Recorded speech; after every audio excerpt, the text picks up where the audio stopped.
Hey, what's going on? This is the OG Kickoff, a Double Down and Next Round media production. I am Connor O'Gara. Will, it just meant more time. We have a national championship. It just meant more. Something that we very rarely do because the stakes obviously speak for themselves. But today we are doing number 1 Auburn, number 2 Oregon, 2010. Yes, it's the 2010 season. So we're going to call it the 2010 BCS National Championship. I'm excited because it's taken us too long to do a Cam game, and I'm glad that we're finally doing one now. Yeah, I mean, this is one of the teams that really made me fall in love with college football. To me, I never, paying players never really bothered me, especially I was young at the time. We're going there from the jump. I love it. From the jump, right? Well, I just want to say I've always been a Cam Newton fan, even as an LSU fan. So therefore, like Cam, I just rooted for him as a kid. And I think this is like one of those kind of moments in college football history for me where I went, wow, this guy was like super Cam. He was. And you can pick and choose a variety of games from this season. Of course, we thought about doing the Cam back. I'm not going to never say never for that one, but we also just did the 2009 SEC Championship. So we talked a lot of the same storylines with Bama, and that bled into 2010 Bama talk. So go back and listen to that. But I didn't want to kind of repeat and double up on that. Maybe we'll still do that. Thought about doing the LSU game when, of course, Cam ran away from Pat B. Just saying. This is unnecessary. Why would you do this? I just said I had a fun time. I was at that game, by the way. You were? We've never talked about that. Yeah, I didn't know that. That was my first and only time in Auburn, Alabama. And, I left having a good time. That was, I told you about the story about seeing Cam on the scooter. That was after that game. I did not realize that. Okay, I always assumed a Cam scooter story involved him at Florida and not at Auburn because, well, here's the question. Did Cam bring his scooter from Florida? Absolutely. Oh my gosh, that might have been one of those Gainesville scooters that he just, let's say was given. Let's say he paid for it legally. Sure. I like to picture Cam during all of his college travels. Everywhere he goes, he was going somewhere on a Gainesville scooter. Even when he was at Blinn College in Texas, everywhere Cam went, he went on that scooter. And that's probably what you saw him on. So I'm a fan of that. This game is just the culmination of Cam's perfect but eventful season. And that's probably the most fair way to call it, because without this game, his legacy changes and he's not in this one-of-one class as what I would call the most impactful player in a single season that we've ever seen in college football. And it's the only time that Auburn has been the lone winner of a national championship, obviously first national title since 1957, the Dwight D. Eisenhower administration. And this game lived up to it. This game was a down to the wire, last second field goal, fun, big momentum swings type game in which you knew this was going to have a lasting impact. And even though it wasn't Cam's best day, which we will get to, this is kind of the game that Auburn fans always want to be able to go back to. But it does, I do feel like I have to ask the question, Will. Here comes the thief of joy. Not thief of joy. What is more satisfying to Auburn fans? Is it this game and winning a national championship, or is it the comeback? Wow, that actually is a great question. Auburn fans, sign off at the ogkickoff@gmail.com. Let us know, because we've talked about beating your rival, especially in the BCS era, where one loss could really spoil their season or your season. The comeback versus the championship itself. A lot of those Auburn fans, obviously, had been a long, today, these days, Auburn has multiple national championships from this period of time. But back then, it had been a long time to wait. Easy. We're just talking about the ones NCAA acknowledged and not ones that may or may not have been, but were recently claimed. But yes, this is more than just Cam in this game, and Auburn needs more than just Cam to win this game. Will, let's start with where we were for this game. I did have a fact really quick, man. So this is the second longest preseason odds a team has ever had to go on to win the title. Yes. Do you know what number one is? Number one, are we just talking about the BCS era? Are we talking about the entire AP poll history, which goes back to 1939? So these odds have been tracked on the internet since 01. Since 01. And then, all right, I know this answer, and it's going to bother me that I'm not coming up with it. It's really going to bother you. Yeah, this is really going to bother me because it's Indiana. You're so right. You're so right. Yeah, I had to double and triple check because some of the older stuff I had was that, oh my gosh, Auburn did this crazy thing. They're the longest odds in history. And then I found an Action Network article from last year that said, actually, Indiana at 100 to 1 odds had lower odds. And that just goes to show how people were not taking the Hoosiers seriously, because we will talk about it throughout this episode. But Auburn did not have a lot of NFL talent. Auburn did not have a lot of things going their way. So the fact that Indiana had even more, we're talking about 100 to 1 odds for Indiana versus 50 to 1 for Auburn, kind of goes to show how crazy things were last year. I misunderstood what you were asking. I was thinking the lowest ranked AP poll team, at least in the preseason poll, to go on to win a national championship. That I think the answer is the same. It's Indiana. It is the same. Okay. Yeah. Well, you could have just said nothing, and I would have been like, what a genius you are. All roads lead back to IU. Of course, that's what everybody's saying. That does set the scene, though, and it sets the scene for this Auburn team, this Auburn run, this perfect season in which Cam, even himself in the post game, says, like, who would have thought at this time last year that this would be our destiny and that we would be here in this moment. Will, I don't have a crazy story for where we were when we were watching this game. This was pretty standard, like junior year of college. My 4 roommates and I locked in at our house. I remember not being super high on Auburn that season and kind of waiting for them to just fall apart. Like my buddy and I, when we used to bet like $2 on games or something like that, I would like always bet on like whoever was playing Auburn and lose. And that always frustrated me. Lock him up. Take away his Heisman vote. He was betting $2 on games, guys. Yeah, I think honestly, the 2010 regular season might be the last time that I like bet on college football in terms of just betting with a buddy or anything of that capacity. But Cam probably played a part in me stopping and realizing I'm $20 in the hole and I probably shouldn't gamble on this thing anymore. Yeah, I mean, it was a wild season. He proved a lot of people wrong that season. For me, it was a really big day. I was reminded of this because I watched the full broadcast. Anything with this level of nostalgia, got to watch the full broadcast. There was a halftime cut-in. SVP on SportsCenter said that. Did you see this? Said that Les Miles had met with Michigan on this day. And if Michigan offered him the job, he was expected to take it. So I was on pins and needles for this whole game, thinking that LSU was going to lose our head coach at the time and obviously never have the following 2011 season that for 95% of it was one of the happiest seasons of my life. But yeah, I obviously, so that was going on. I was really stressed about that, trying to enjoy Cam Newton. And then 3 days before this, got the Cotton Bowl, got to be introduced to one of my favorite players of all time. Wearing number 14 at the time, Tyrann Mathieu. That dude lit up Ryan Tannehill when A&M was still in the Big 12, the Cotton Bowl game. I looked through my Facebook for this time, and I was like, wow, what an inspirational story that they converted their wide receiver to quarterback so we could throw 3 picks against LSU. So that's where my head was at the time. To recap, Will's head was entirely looking through an LSU lens, of course. I was trying to enjoy camp, but there was such a big gap back then with no playoff and everything. It's like, until the game happens, there's really nothing to do but worry about your coach leaving. This was so polarizing at this time, though, to be a fan of a different team in the SEC. And everybody has different feelings on Cam. I'm not saying that an Alabama was sitting here rooting for Cam, or a Mississippi State fan who was on the wrong end of a certain NCAA investigation. I'm not saying that they were rooting for Cam in the national championship and rooting for this Auburn team, but SEC bravado very much is a byproduct of this. And what came to be from that era, it doesn't necessarily happen if Oregon wins this game. And we'll get to some of the sliding doors with what would happen if the result was flipped. But it's a huge part. If you just cut it off at that point, you kind of look at this and say, all right, well, Florida just passed the torch to Alabama. And then, it was kind of like those two dominant teams. But Auburn's really kind of the team in there. And I realized that LSU was part of that in 2007 as well. People maybe want to like pick that apart because if it was a 2-loss team and say it wasn't worthy of a national championship, whatever. This isn't the place to do that. But I do think that there is probably a weird sense looking back that SEC fans actually might feel different now, or they did when they got to brag about SEC football in this round of dominance, than they did at the time, when at the time they're probably like, man, it'd be really nice to see Cam fall flat on his face and finally lose and end this magical Auburn season.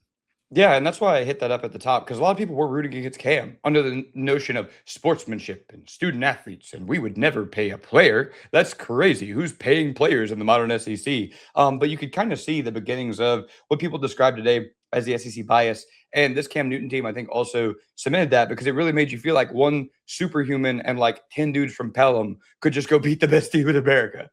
So we do this thing on every It Just Meant More, wherein we rotate, Will and I, between guessing the number one song in America. And we started, like, we initially both looked it up, and then we realized it'd be more fun to just have the other person guess. Will had initially suggested that the other person sing a couple of lyrics. If they get it wrong, don't worry, people, I nixed that. You are not going to have to hear us sing. I can't sing. That's the thing. Connor's probably a better singer than me, so he saved you all. No.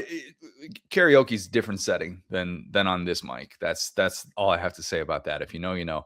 But yeah, we started off in a way that is unsustainable because I accurately guessed what the number one song in America was at the time of the last game that we did, which was the Georgia-Oklahoma Rose Bowl 2017 season.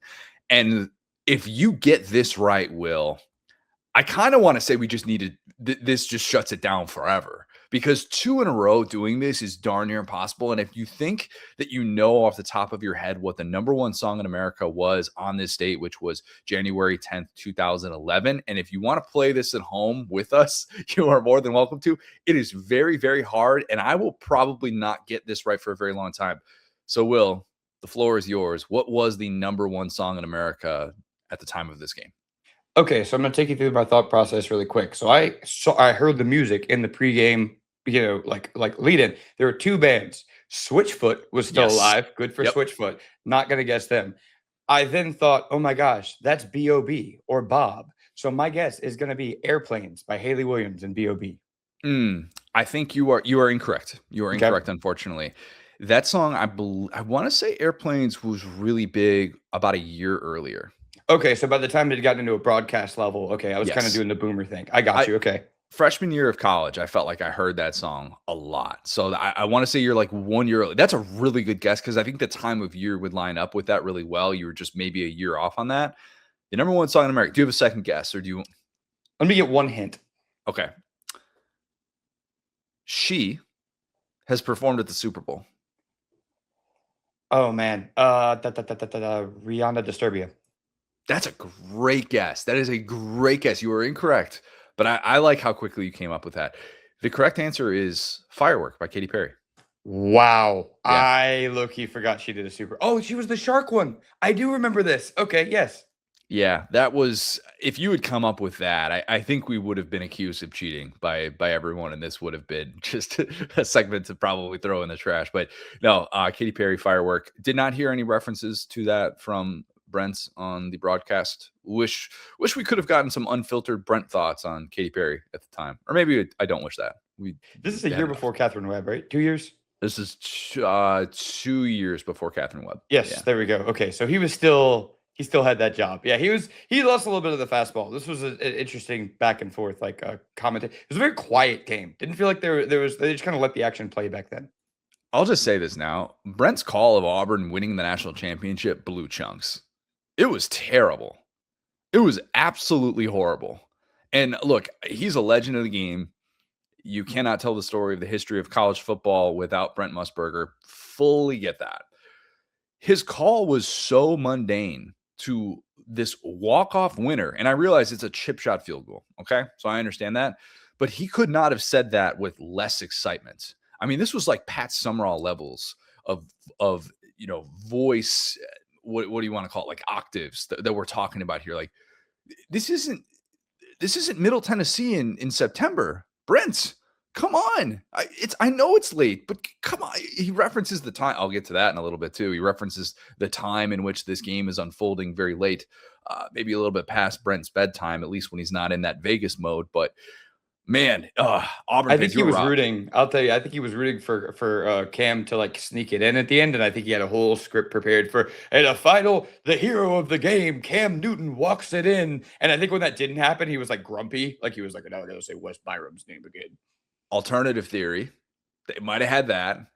He might have just had the over, and he was just grumpy the whole fourth quarter when he knew it wasn't going to hit, because some of his comments early in this game made you think Brent is waiting for the fireworks. Bring it all back to There fireworks. you go. He's waiting for the fireworks on the offensive side of the football, and they did not really come in this one in the way that many anticipated. Okay, the directors, Gene Chizik. the Auburn head coach, my man. Eugene. Oh, we love Eugene. We do. If you've been listening to the OG Kickoff, formerly known as the Saturday Down South podcast for a while, you know how much we love Gene Chizik. And I will never hate on that man, even though obviously like it played out the way that it did at Auburn. When Marler and I got to spend the day at SEC Network Studios in 2019, our biggest takeaway from the day was how much Chizik ruled. And if you know Marler and how much he bleeds crimson, for him to have that takeaway at the end of the day, I was like, oh, I'm glad you thought that too. I was hoping I wasn't going to have to tell you how great Chizik was. He was like, oh my God, no, like Chizik was incredible. And it was so much fun to spend that day with Dari and with Doring and with PB and those guys. But we all kind of looked at each other and were like, we hadn't had any experience firsthand with Chizik before. We had with the other guys on the show, but Chizik he was the man. And he's one of these people. This is how I would best explain him. He is one of these people that just makes you feel better after you talk to him. And he is someone that you want in your life, somebody that you just feel like, man, words of Chisdom is not just a thing that he puts on social media. You feel like that guy should be giving out not just life advice to people, but just, he should just be someone that everybody should just have at their disposal to hit up at any point. And he might have just been too well adjusted to be a big time college football coach. Like he was too chill of a guy. Like it's like, hey, you got a struggling season. Why aren't you like puking and crying and throwing up? He's like, I don't know. I love my family. Like I'm just gonna get after it tomorrow. And they're like, not good enough, buddy. You're too normal. Gene Chizik has way more in common with Mark Richt than people realize. And I think that like we'll look back on his time and the way that he impacted people's lives, and that will be a more common thought. But man, I've told the story before, so apologies if I am repeating myself here. But in 2021, I had like developed a pretty good back and forth with him, and he had texted me one day like, "Hey, I've got a speaking arrangement in Orlando next week. Do you want to grab dinner on Sunday night?" So I'm like, yeah, absolutely. Like, why would I ever turn down that opportunity? So we go to this place, High Tide Harry's. If you know, you know. That's pretty close to the Orlando airport. Really good seafood in Orlando. And we talked for 3 hours. We closed the place down. And it was awesome. Like he told me stories about this 2010 team, a lot of which I cannot share. But one of the ones that I could share was basically how like he had this conversation with Cam and Cecil after the LSU game. And he sat him down afterwards and was like, your lives are about to change forever.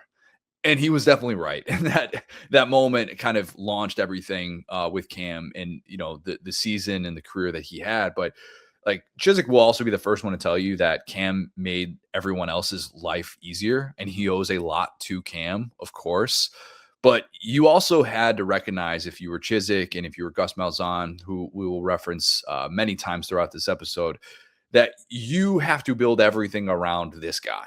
And if you don't, you will fail the rest of your football team because he is a special one-of-one human being. And if you can do that, you will be destined for greatness. But yeah, this is as pro Gene Chizik a podcast as you will ever come across. Chiz is the absolute best. And everyone that has ever everyone that has crossed paths with him and not just like, oh, I'm watching old football games or like looking back on Auburn coaches, everyone that has actually dealt with him knows that he is just that dude. And I love Chiz and hope he's on a beach somewhere right now. Yeah, Orlando legend, has some UCF ties in there. Like Florida grad too. Yeah, and just a super well adjusted guy like we were talking about. And on the other end of that, kind of a perpetual villain, Chip Kelly. Yeah. Look, Chip is many things. At this point in his time, he is the new wave of college football, even more so than the Gus Malzahn hurry up, no huddle offense that was in peak form a few years later in 2013 with Auburn's runner-up season. But at this point, Chip is the guy that's got everything. He's got the scheme. He's got the Oregon branding. He's got like the flash, the speed on the outside, and all of it can overcome the lack of 5 stars that he has on that roster. I mean, they were not recruiting at a particularly high level at that point. And this is perhaps his best opportunity to be enshrined forever as a national championship winning head coach. And, we forget he's the internal promotion that actually works out. And then he takes the program to the next level. The former coach in waiting, which I always love. He's the offensive guru. And he just becomes entrenched in this era of college football. He's so entrenched that it's weird to think that he only spent 4 years as the head coach at Oregon. I think people forget that. And he had the 2 years before that as the OC. But like, when you think Chip Kelly, Oregon, you don't think of a 4-year run, do you? You think of like, oh, he had like 8 or 9 years there. Yeah, and I mean, I think part of that is Mariota kind of gets added in there. Like we talked about this with UConn and Kevin Ollie. It's kind of a similar situation where the Mariota success the following year, where they come just short again. It's kind of like, right after that, Mark Helfrich just falls off a cliff. So it's like that was kind of Chip Kelly. And so I think it almost gets like backwards claimed. But the fact that they rose to national prominence so quickly, the way that it fit the time, kind of the LMFAO jerseys that were the hot neon colors, the pink, the highlighter yellow and green. I think it was just such a perfect encapsulation of the time. And if you saw the branding that others had, like not just Nike, but Under Armour, of course, ran with this too. The 2010s, if you went to a high school, a middle school, an elementary school, and didn't see some form of this Oregon highlighter, you probably had your eyes closed because it was everywhere. And Oregon very much put it into this cultural viewpoint that everybody felt like, oh, this is the new fresh thing, and you have to be a part of this, love it or hate it. And yeah, Chip, I mean, it's just such a weird career that he's had, and it's easy to forget that from 94 to 2012 he was only at New Hampshire and Oregon, 19 seasons. And then since he left at Oregon, do you know how many different places he has been if you do college and NFL? Do you know what that number's at right now, Will? It's a ton. It's like 4 or 5, right? 6. Oh, wow. Do you know his current job? Gosh, man. I feel like I saw him the other day. What is he doing now? He is the Northwestern offensive coordinator. Wow. Which is, the guy goes from being the difference maker for the Ohio State National Championship team in 2024 to doing that. And obviously he had the year with the Raiders that just went totally sideways. But I was going to say, that's not exactly what happened. Yeah. I mean, it's so bizarre. I don't understand for the life of me Chip Kelly and some of the decisions that he makes. And yeah, maybe he was forced out of Oregon, or he saw the writing on the wall. Something that will come up later in this podcast. I will say one thing that it was interesting to me whenever I did the research here is like, and it's hard to say who invents what, but that those big play sheets with the emojis on it were at least popularized by Chip Kelly. I knew he had something to do with it, but the fact that like that was not common at all before him, and after it's like pretty standard practice, is pretty cool. He certainly affected college football.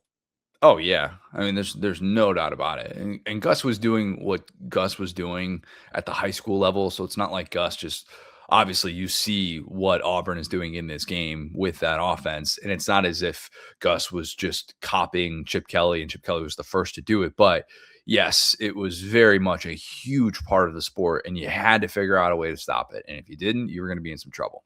And we just did the 2013 game with the Prairie Jordan Hare. I think by that point in Gus's career, I almost want to give him more credit as an offensive innovator. Because getting there with Nick Marshall, I think, is way more impressive than winning with Cam Newton when you have the cheat code fall forward for 6 yards button. I think his offense was good. Don't get me wrong. We talked about the lack of talent, but it's crazy that he improved from here. It is. It is. At least the offense got more Gussy, if you want to call it that. I think it definitely felt like he had more of his identity on the offense by the time that 2013 season rolled around. Okay, the A-listers. We're starting with Cam. We just have to. By way of Blinn College, University of Florida, Auburn earned the right to win the services of one Cameron Newton. Let's call it that. Much to the chagrin of Mississippi State boosters, who infamously blew the whistle on those demands while he was at Blinn College. Those alleged demands by one Cecil Newton, the father of Cam. Cam's controversy was everywhere. By probably the last week of the regular season, it was very well known that Cam was embroiled in this controversy. Was he going to get to play in the SEC championship? Was he going to get to play in a potential national championship? And we find out that he's ineligible for 1 day leading up to the SEC championship. But because the NCAA didn't find that Auburn was directly tied to these demands that Cecil made to Mississippi State, then they instantly reinstated him, which I don't know when in the history of the NCAA they've ever acted with such urgency. But if you want to talk about Auburn getting all the breaks, God is an Auburn fan, that's a pretty good example right there of the NCAA actually stepping in and saying, whoa, we don't have the proof that Mississippi State thinks that we have. Therefore, we just have to rule in favor of Cam Newton. Yeah, I'm sure that Auburn didn't give Cam any money, and that they said, look, we might have solicited that money from Mississippi State, but Auburn was in a totally different realm, and we were never going to take on any six-figure. Who cares? Who cares, man? Yeah, I don't know if I told you this story, but there was a day when I was working in TV, and we had an original show called Johnson. That was where I was shooting with your boy Thomas Q. Jones, former Bears running back. D.L. Hughley was actually there that day. I look around, we're at this cigar bar called Fellowship. And I'm like, what's the deal? This place is really cool. It's got like a lot of like art of like pop culture figures. There's like these big paintings and stuff. It's really like a hip, cool place. And they're like, oh yeah, this is Cam Newton's cigar bar. And I'm like, huh?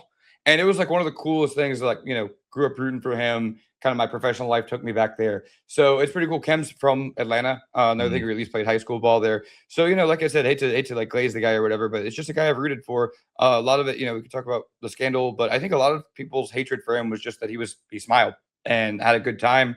And I think that it's cool how many lives he affected. How much money do you think he would have made in this day and age? The smile alone is worth $2 million easy. Even if he's bad at football, the smile is still pretty valuable. Yeah, I mean, that's the thing, is that like he got the NFL contract. Thank goodness, because that's one of the few guys that I think did end up, reaping what he sowed as far as value added. But NIL deals, man, I mean, I would be happy if I saw LSU putting down $15 million for a year of Cam Newton. Yeah, at least $10 million he would have been worth. Probably you can make the case he's well more than that. And not just to win the Heisman Trophy in a landslide and become an icon of the university, but I mean, this is someone that brought so much attention to Auburn at that time. And at a time, like, what you can't overestimate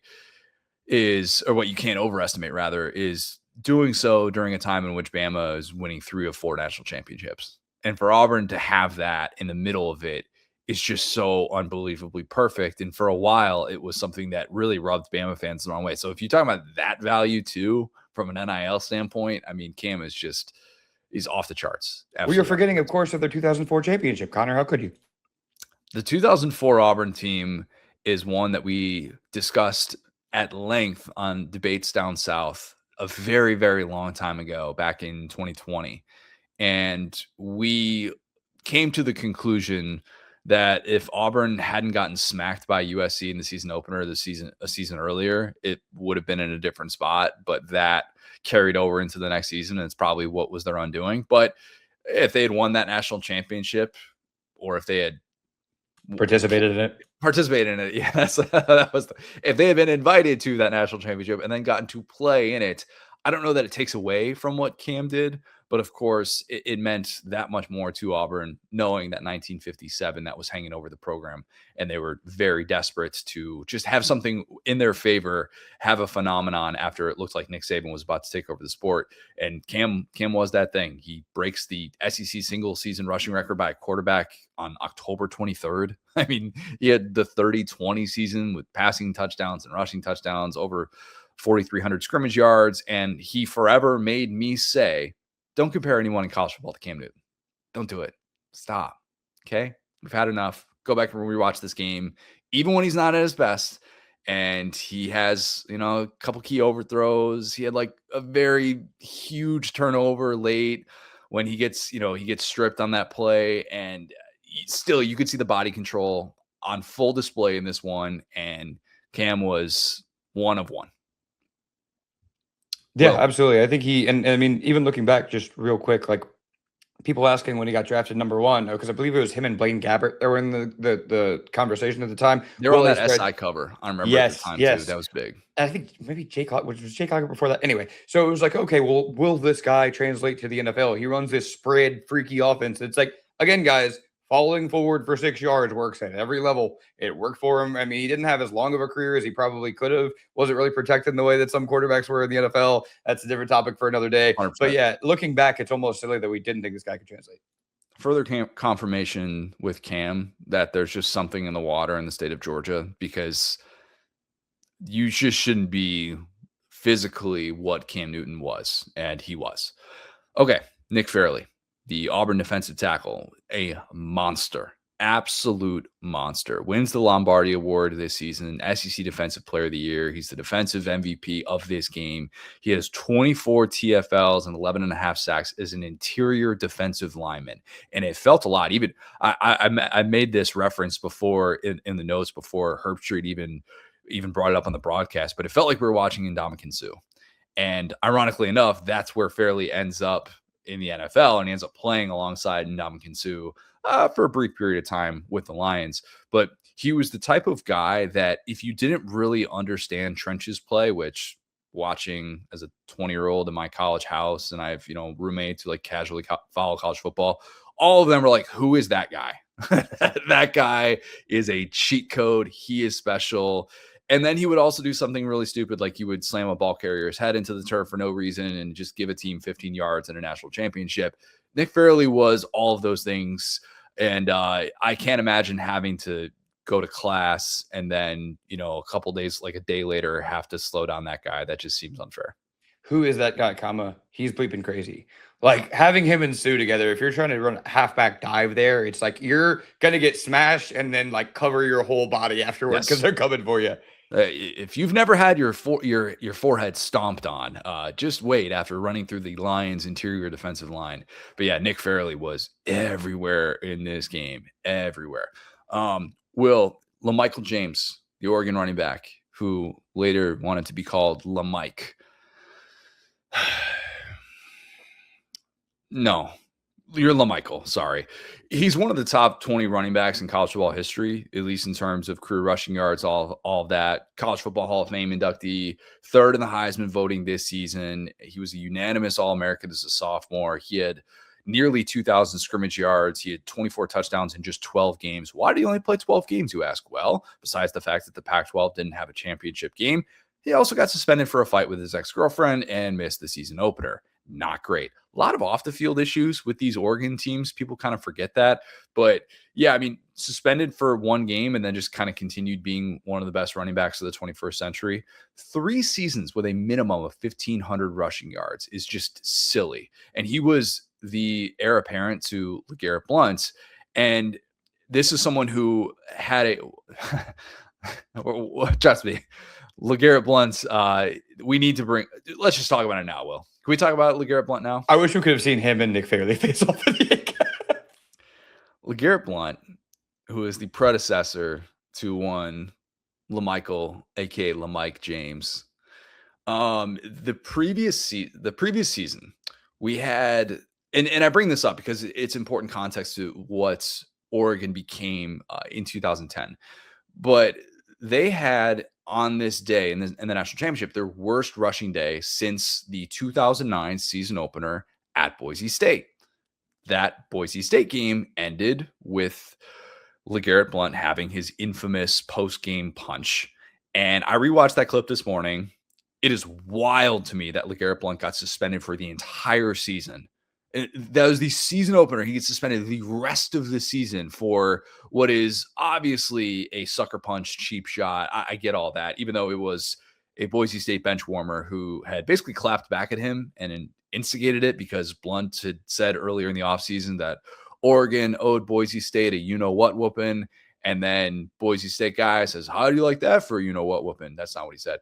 If it had ended there, it's like a one-game suspension. I mean, LaMike only got a one-game suspension.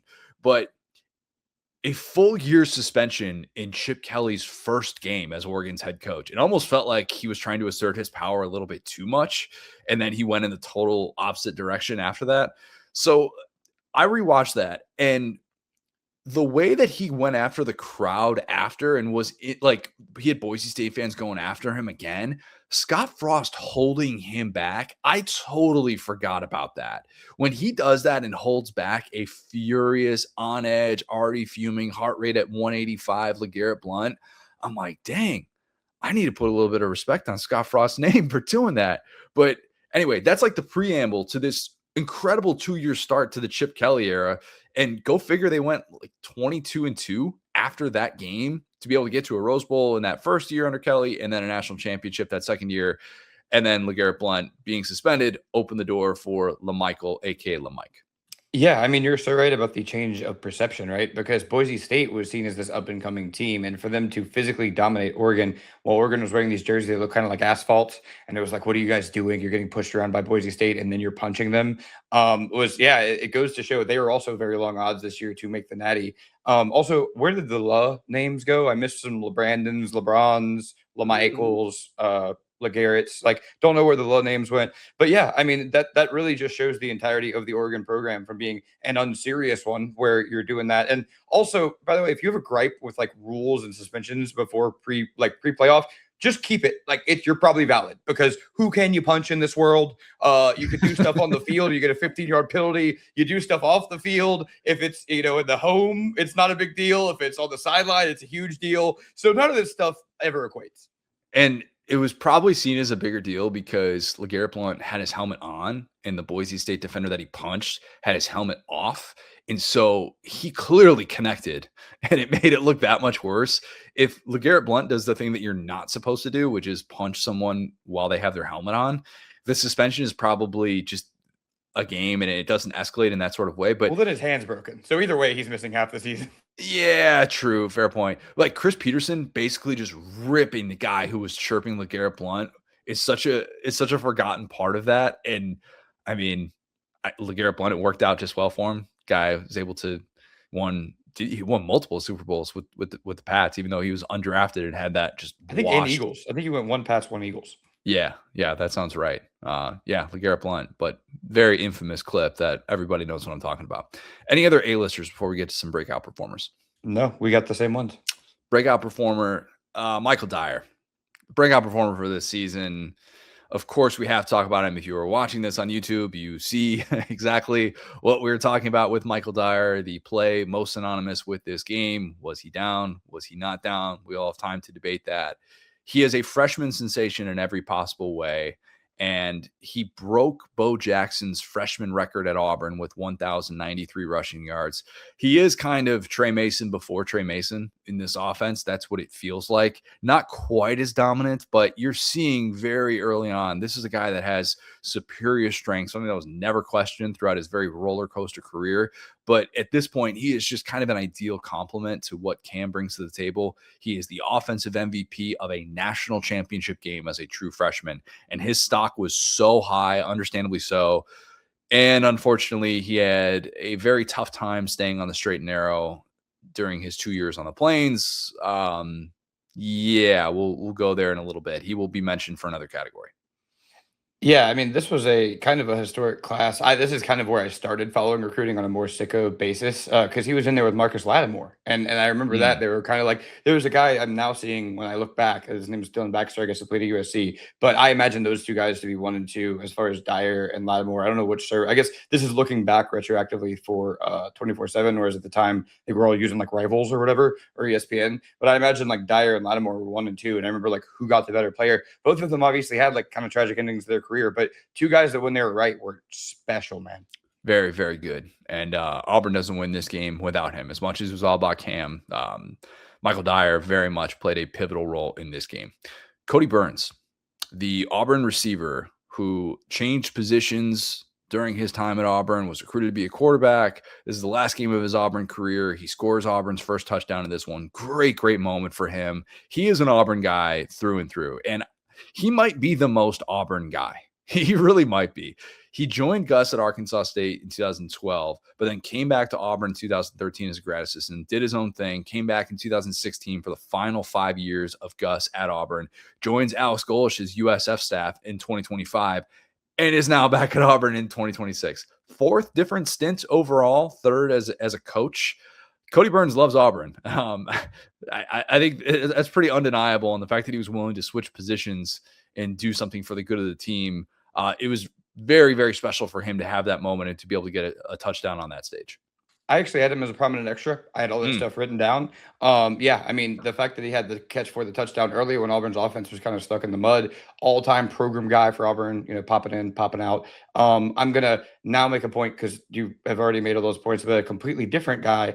You know what? I'll get to him later in prominent extras. It's a associate head coach.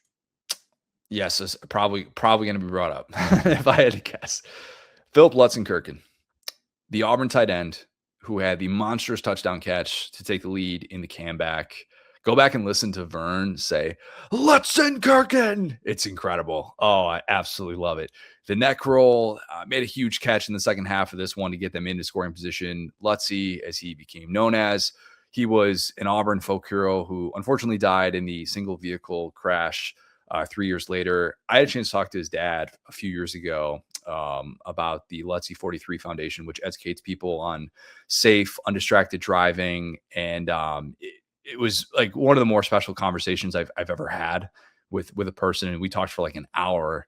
And the work that his dad has done is really, really inspiring. And it's just one of those reminders of like, you can make good of a tragedy, you can. And it's amazing how much awareness they have raised for an issue in our country, and an issue that's global, really. And I salute his dad for using his grief in this way to have spent all that time basically just driving around the country to anywhere that'll have him, being able to just talk about distracted driving. I mean, like, we'd go to Clemson, we'd go to this high school, go to that high school. And his legacy lives on with a completely new meaning because of the work that his dad did. But yeah, it's cool to be able to watch this back and know, like, man, Auburn fans really appreciated Lutzy, and not just because, you know, he had the big play in the comeback, but because of like what he did and what he meant to Auburn. Yes, absolutely. I also had him in prominent extras, and this is a death that really affected me growing up. I remember he was really good in one of the NCAA football games. He was like the star tight end on Auburn, and at the time, like, really wanted to play with Auburn, really wanted to use Cam. So this good dude was getting the Mackey Award every year, and that was when you had to like illegally download the rosters or whatever, go get him up this year. I was like, oh my gosh, who is this guy? And then to see him like basically live out the video game world that I had like kind of set up in the preseason, and then obviously watching him like tragically pass away and start that foundation. Like I said, it just kind of hit me as a kid. It was like, you know, because that's when so I don't think I said this at the top. I was in 10th grade for this. It was in 2010. And that's when college football players were older than us, right? When they were like our heroes, like this guy is like, you know, this massive dude out on the plains catching touchdowns. It's like, wow, the fact that that could happen to that person was just so shocking to me. Yeah. I remembered hearing about the crash, like that. Yeah. Like that this very key Auburn player was involved. I remember hearing about that at the time and just thinking like, dang, man, that is, I can't imagine what that family has gone through. And I know it was really, really difficult, and it is still difficult to this day. But yeah, really cool to see everything that his dad is doing for that. Darren Thomas, the Oregon quarterback, kind of a forgotten about guy from this era. Probably would be remembered a bit more if A, he had been on the winning side of this game, and B, if he had been a 3-year guy instead of leaving school early and going undrafted, but was a 2-year starter who stepped in after the Jeremiah Masoli suspension and did everything that Chip asked of him. Maybe not within the confines of this game, a little bit turnover prone, but ran that system well. He could throw it all over the yard, was capable of making all those throws. Definitely was not Marcus Mariota, but a guy with 71 touchdowns in a 2-year stretch that includes a national championship appearance. I think he deserves some respect.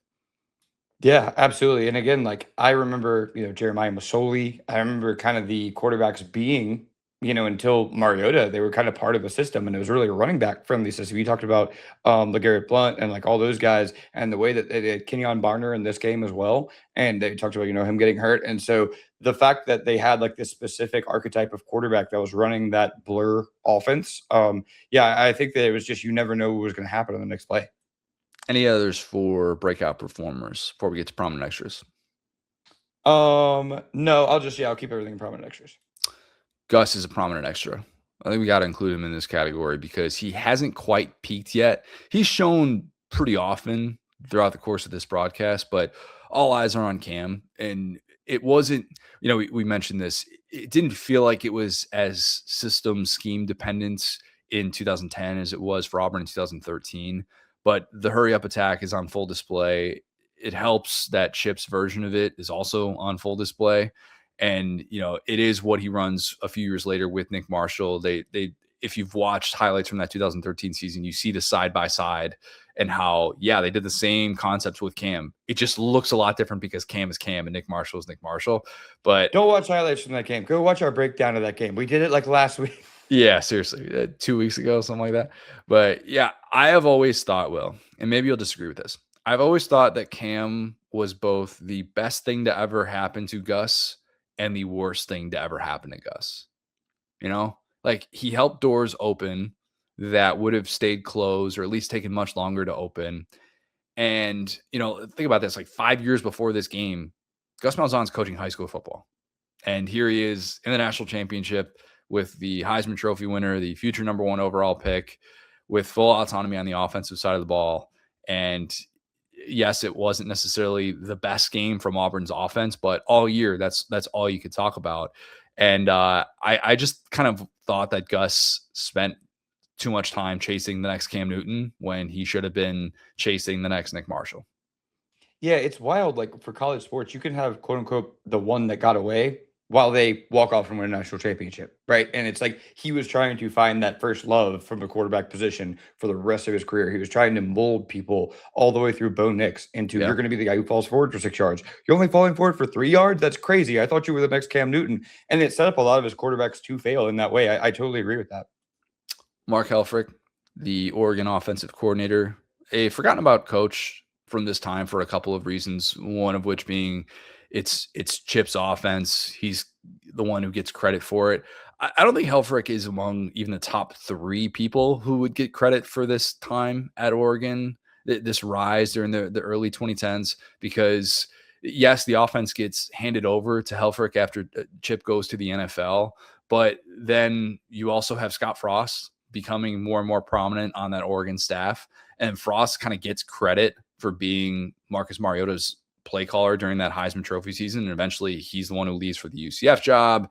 And then it kind of all falls apart for Helfrich right after that. So I don't know, like he's just seen as this guy who was part of that collapse that they had in 2016, even though or 2015 rather, people forget 2014, they got to a national championship and had a Heisman Trophy winner. So it wasn't like it was all just Chip Kelly, but yeah, not necessarily a guy that I think the average college football fan could pick out of a lineup, even though he was in a very, very prominent place with this Oregon team.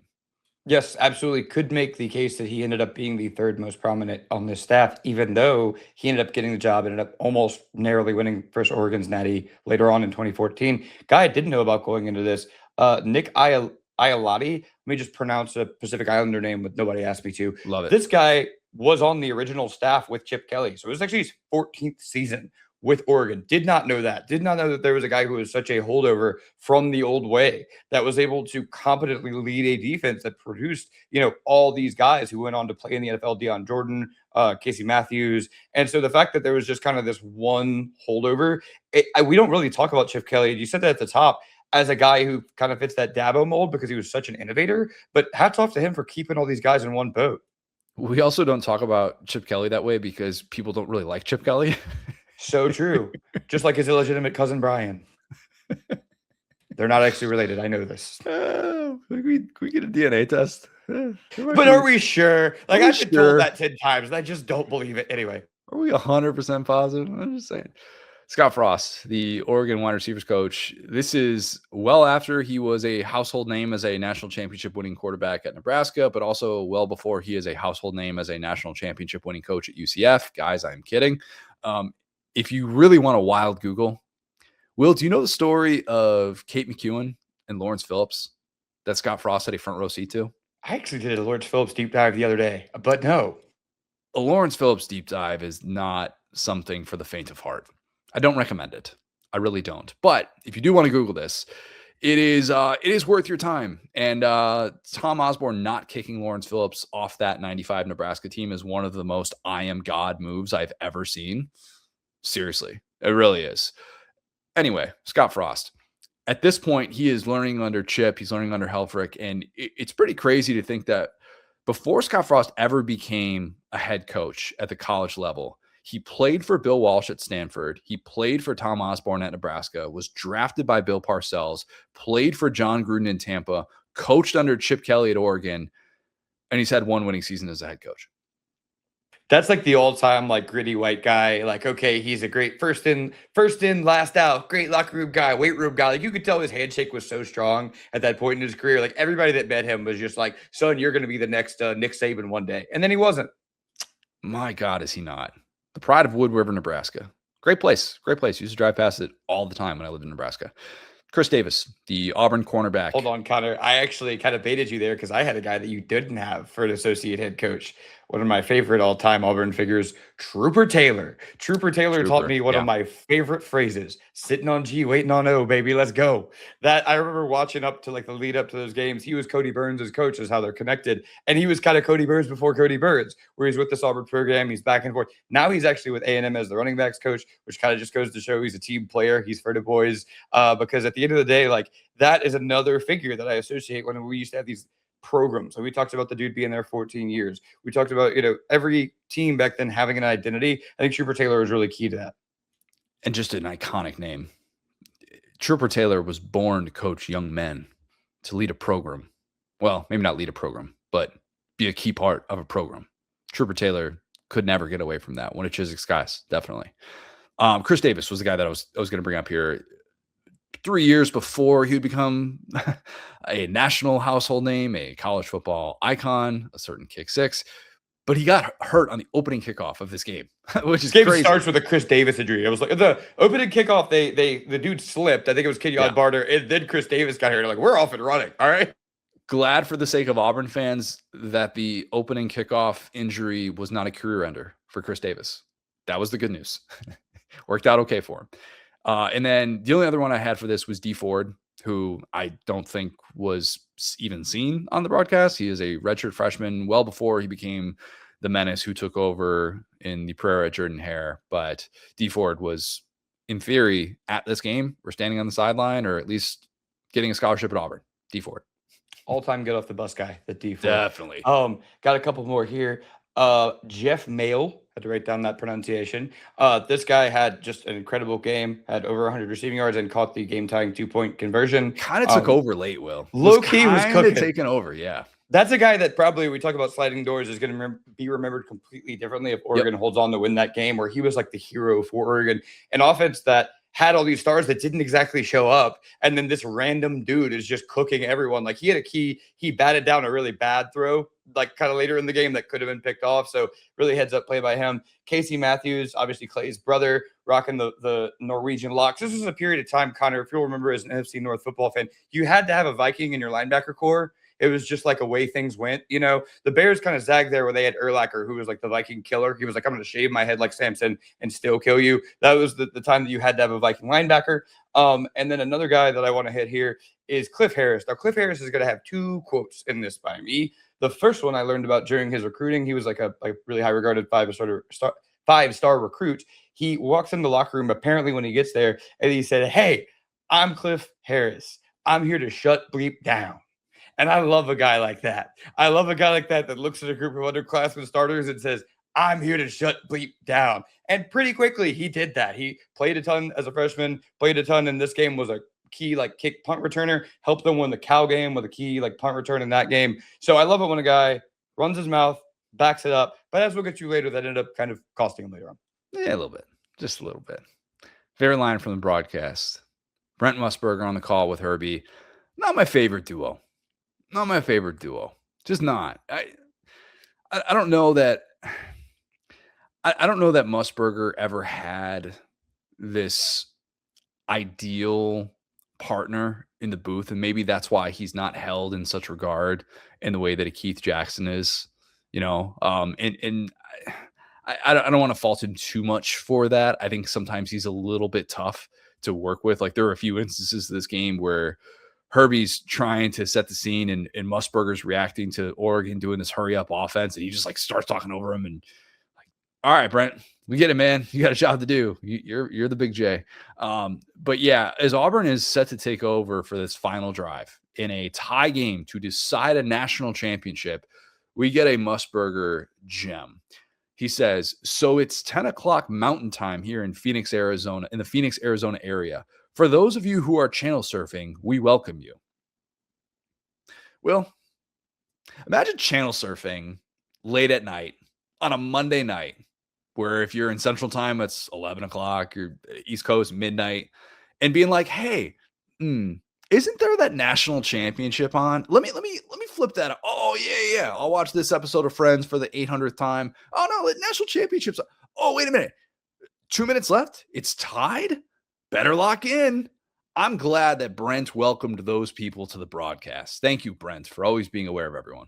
This Cam Newton fella stinks. He keeps fumbling. Like, who is this guy? He's overrated. No, I mean, maybe Brent's the, he's known for You Are Looking Live. Maybe he just gets eepy after that. Maybe he just gets a little sleepy. He nails the intro to the broadcast and then just kind of tails off at the end. Because you're right. His whole thing is like the end of this was very rough by him. And so I think these guys do tend to hang around a little bit. They don't want to make the call too early. But yeah, this is another one where I was kind of underwhelmed by the crew. If you're watching an infomercial in which they say, set it and forget it, um, watch us. This is going to be better entertainment. I promise you. Just weird, Brent. Yes, absolutely. I got, there's a classic, they say the whistle didn't blow and he's down, like just talking about the play itself. This is Herbie. There was like a kneeing penalty that they were showing Nick Fairley on for some reason, but it wasn't him. They like kind of rewound it and it was like kind of this random guy on Auburn. And he kneed this guy in the head on like a kickoff. And then you see like immediately like Chizik gets in his face because it kind of deserves. We throw a knee. It's like that's so unsportsmanlike or whatever. Yep. And then he immediately throws his hands up after throwing a knee. And Herbie just kind of politically goes, "Can't throw your hands up after you throw a knee." It's like, yeah, your hands could be up here and you could still throw a knee, brother. Like that has nothing to do with why you're getting screamed at right now. Yeah, bizarre behavior. Do you not think we have all the angles? Do you not think we know what you did? Like, buddy, we have Bud Light 3D truck. Okay, at this point in human history, we have so many angles. It's like he was used to the film era. Nobody saw that. When Fairley just throws, I think it was little Michael James. He throws his head onto the ground after tackling him. Do you think nobody was going to see that? What are we doing? Come on, man. Yeah, people just actually flipped over from Friends. No, okay, now they're watching. Yeah, goodness gracious. Coldest take from the broadcast. Well, there were a lot. There were so many of these. So we got this quote from Musburger, kind of in the opening script of the game, in which he says, "Everybody has talked about the great offenses. Is anybody going to play a little defense tonight?" 3 interceptions in the first 10 minutes of the game. I have that written down. Putt, pick. Great breakdown, folks. Let's go. Cam fumbled and Auburn fell on it. It was clearly a play in which Auburn could have easily lost it. It could have been 4 turnovers in the first 10 minutes of the game. But yeah, I mean, it kind of just felt like the up-tempo offenses, they were going too fast at the start and they just needed to exhale a little bit, like just a little bit too much juice in the fastball for the quarterbacks and probably having 37 days for these defenses to hear about how great the offenses were. It mattered. And by the way, 37 days leading up to the national championship. I know the calendar sucks and everybody hates the calendar right now, but 37 days between your last game and the national championship, that's like a different season. That's like what I was saying, bro. It's like, what else was I supposed to pay attention to? Like, there's Sports Center. There's like maybe a little bit of like NBA action. I don't know. Like, we were just sitting here previewing and talked about listening to WJOX at the time. Every single day, local radio was like, all right, O-line versus D-line. Okay, special teams, holder versus holder. Monoculture, still a thing in 2010. Or I guess this is 2011. Oh, yes. I got a couple more to rip through here. I'm going to piggyback on that really quick, man, because I love your take at the beginning that you think that Britt had the over, because it really felt like he did. Like the first whole half was like not reacting to anything that was happening. It was like they would get the ball and throw like the worst pass you've ever seen. You're like, well, that's the high-flying offense for you, folks. Second down, they can gain 50 at any time. And it was like, what are you watching, bro? You're rooting for this to happen. It felt like he was. Yeah, let's just go with that. Brent definitely had the over in this game. And by the end of it, he's just disgusted. And even though, because I don't think the over could be hit if they had gone into overtime either. I have written down, this is circled out as hard. I have 73 points written down, but take that with a grain of salt, but they were not close to that. Yeah, they were nowhere close to that. So they weren't going to get that even if there was a missed field goal or something like that. But Brent wanted some fireworks, especially if he was going to be up past his bedtime. He did not get that. We did get him saying a very, very cold take after a Nick Fairley TFL in which he says, "I wonder how he likes Carolina blue." How about Honolulu blue, actually? Because not only did Nick Fairley not go number 1 in this upcoming draft, his teammate Cam Newton did, and he went to the Panthers, of course, but Nick Fairley goes all the way down to 13 to the Lions, and his draft stock just totally fell after this game. And there was questions about his weight, and there was questions about, hey, he's lighter than they said he was going to be, and if you're going to play interior, you can't do this, and this. And then I think people also saw some of the inconsistency, a couple of attitude issues. And yeah, let's just say, unlike fellow Williamson High School graduate Jamarcus Russell, he was not the number one pick. But like fellow Williamson High School graduate Jamarcus Russell, peaked in college. That is just so wild. I mean, how many times has the defensive tackle gone number one overall? That just feels like you're kind of dumping on Cam Newton there, right? From that take, because you could literally see a one-to-one comparison here where Derek Brown from Auburn gets taken very high from the Panthers. He's like so Fifth, much I more of a think. prototypical D tackle. Or sorry, what is he number one? I think it's fifth, sixth. What was Yeah. he? I think he's Yeah. fifth. Yeah, and so like that's as high as he could have possibly been taken with the with that pedigree from that college. It's like, why would you ever like Nick Fair? Love him, but he's kind of a chungus. Like he didn't have that prototypical size. And to be clear, he also said that Cam, he's like making a case for Cam to be a first round pick at the end of this. Maybe this is just something that I forgot. Was there As a that tree, much you can go discourse? 32nd. Like, what? I think Cam could be a first round pick. Like, okay, I get it. He's only had 1 year as a starter. We're not watching the same thing if that's considered a bold take. He's going to sign the biggest rookie deal, I believe, in NFL history.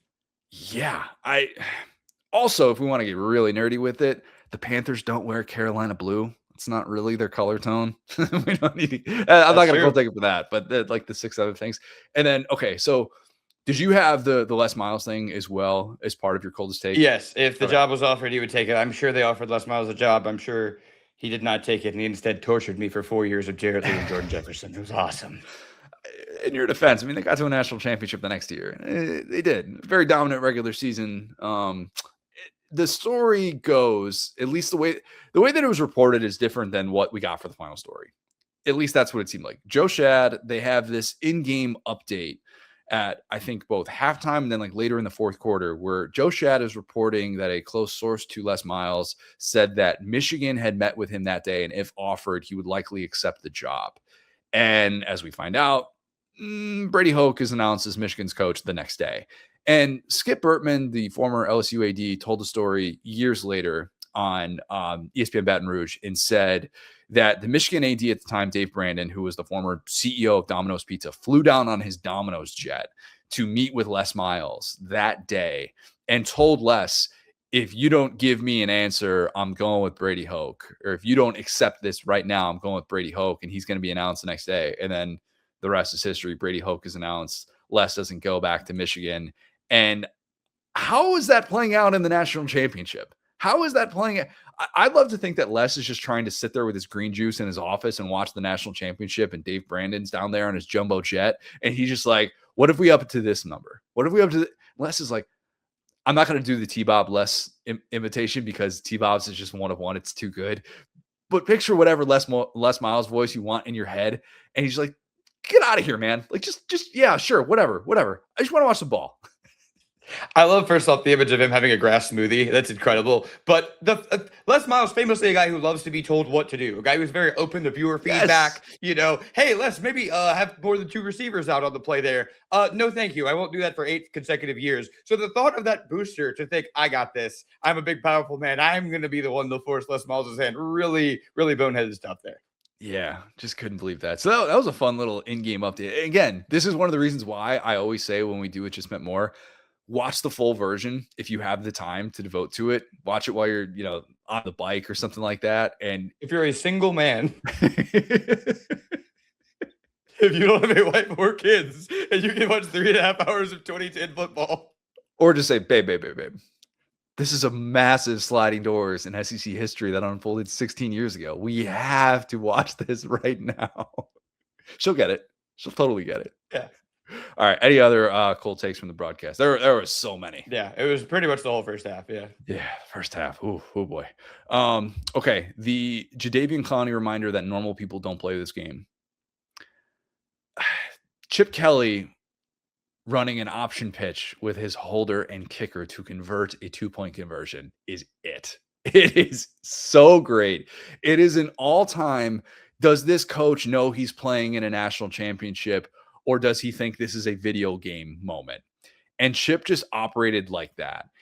And I looked this up because I don't think you're doing this play unless you've seen it work before. in some capacity, right? So I went back and found this. They had a slow offensive start against Washington back in November, and they were coming off of like a statement win against USC, and it was just kind of a sleepy game for the Oregon offense. Just couldn't get anything going. So Chip goes, all right, we got to get the fellas going. We got to get them a little bit fired up here. It's 25 minutes into this game against Washington, and Oregon breaks the tie of a 3-3 game with a touchdown. And you're thinking, all right, normal extra point. They do a normal snap. And then the holder just hands the ball off to the kicker, Rob Beard, who runs it in on a handoff into the end zone. And he makes it look so simple and easy. And he played running back and linebacker in high school. I looked up his bio too. Also a very prolific LinkedIn page. I don't know why I stumbled onto that, but I just did. And you're just reminded Chip Kelly is a sicko. He is a full-on sicko. Yes, that's a different play, but this man just ran an option pitch with his holder and his kicker in a national championship and did so without even changing an expression on his face. It is one of the most cold-blooded things I've ever seen a coach do so nonchalantly. And I'm amazed. And then later he calls the fake punt in his own territory and converts it. So how Chip Kelly is able to operate like this on that stage and also just be so locked in, laser focus, it's amazing. And I absolutely love that this happened because it kind of like snaps you out of it. You're like, oh, I can see why that would get the fellas going.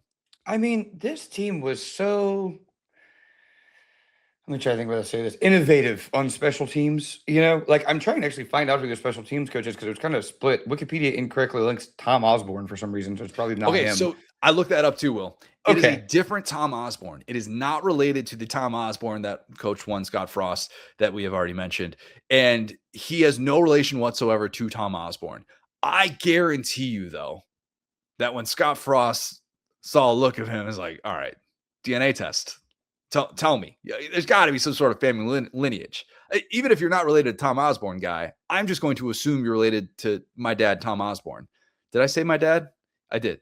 Spiritually, yes. And you know what? This is why you got to always click the links on Wikipedia, folks, because I could have just walked in and been like, and legendary coach Tom Osborne. If you click the link, it goes to Tom Osborne. Wikipedia. So, like, no, but I need to know more about this guy because they did even the swinging gate on the like routine PAT. I hate the swinging gate, dude. I've hated the swinging gate since I was born. When you line up in some nonsense formation and go, well, you better defend it or we're going to run it up the middle. It's like, okay, man. So the fact that, like, wait, what's up? Yeah, like no, you're never going to run it out of that formation. You're never going to do it. In this game, they got a 2-point conversion because they came out and did some nonsense. And so, like, that to me is such a cheap way to steal a point where, like, every single touchdown you do that. So I would love to interview that guy because the amount of weird fake stuff. Cliff Harris, again, is a special teamer, like winning player of the week a couple of times. Really underratedly innovative part of this team. Yeah, the Tom Osborne deep dive was that was an eye-opening 10 minutes that I spent on the internet, wherein the only headline about this Tom Osborne is, no, I am not related to that Tom Osborne. And I'm tired of answering questions about it. Should go by Thomas? Tommy? T? I don't know. She's like, dude, I have a an offensive lineman carrying the ball in special teams. Please give me a Wikipedia page. Anyway. Does Scott Frost list multiple Tom Osbornes as references on his resume? Probably. He lists like the alive one and hope people forget. Anyway. The Tom Osborne reference is there. I held LeGarrette Blount back from knocking out all of those Boise State fans. It's all there. It's national champions for sure on his resume. National championship coach. Scott Frost has it all. No doubt. Okay. The Trent Richardson, I can't believe they didn't make it in the NFL. We've got a few here, Will. Nick Fairley, we have to start with him.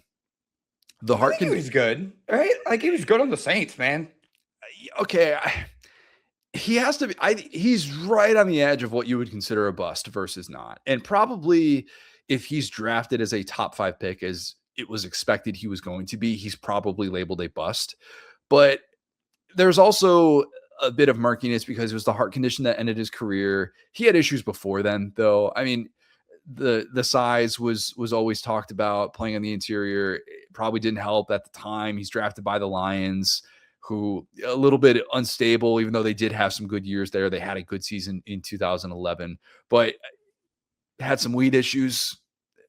Could still flash in the NFL. You could still get those moments, but the consistency in what you saw from him at the college level, you just take over these games. It just wasn't anywhere close to what he was in the NFL. I think if I said, hey, this guy's from Williamson, went to Colin, then went to Auburn. This is what he was known for at Auburn. Then he got drafted to the Lions.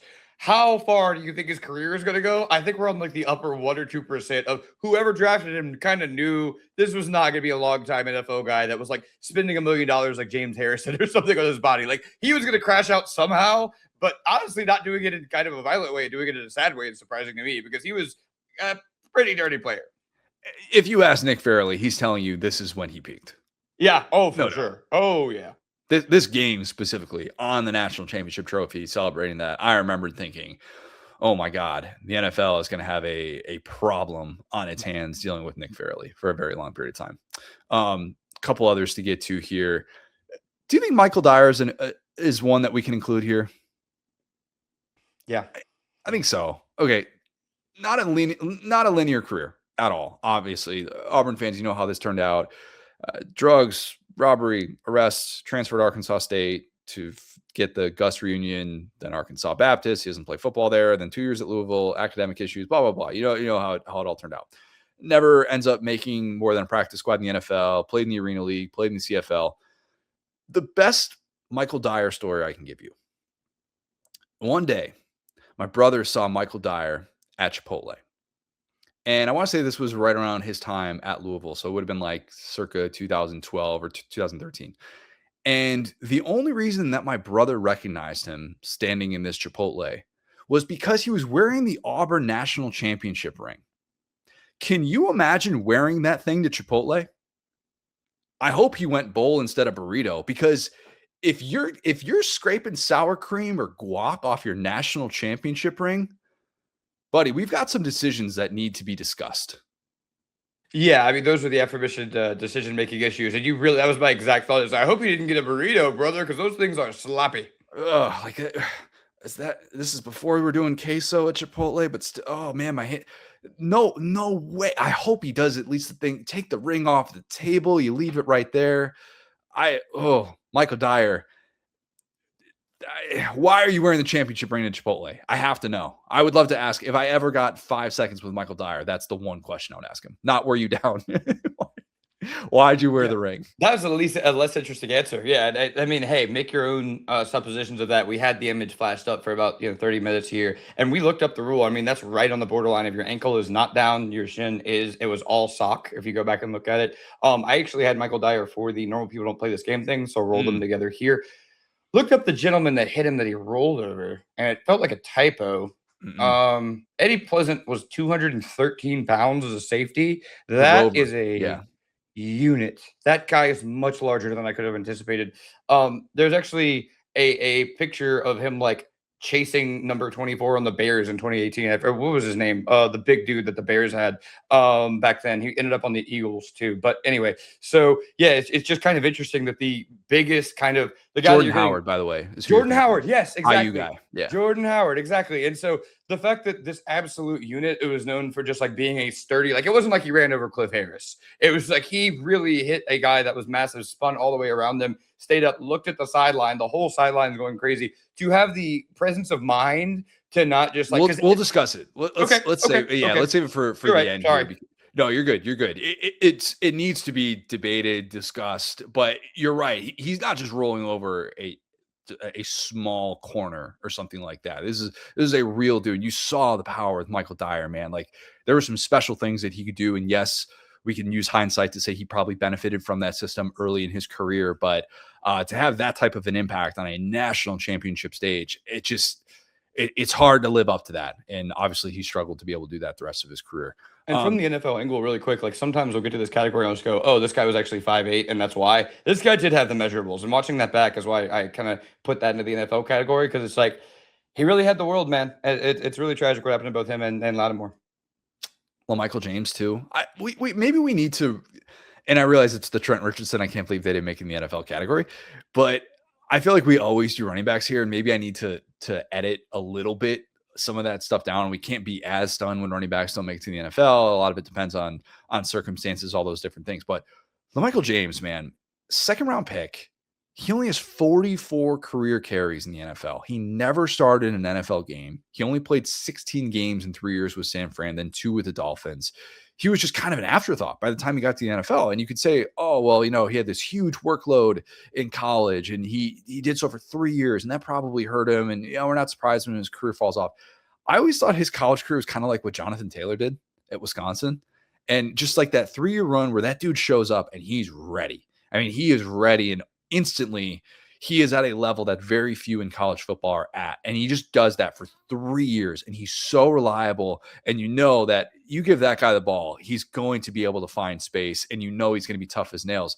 And Jonathan Taylor has done the opposite of what LaMichael James did. After having that huge workload in college in those 3 years, he's been a really, really solid NFL player as a second-round pick who had a ton of miles on him, and it was considered like this big question mark. But LaMichael James just fit that offense so perfectly.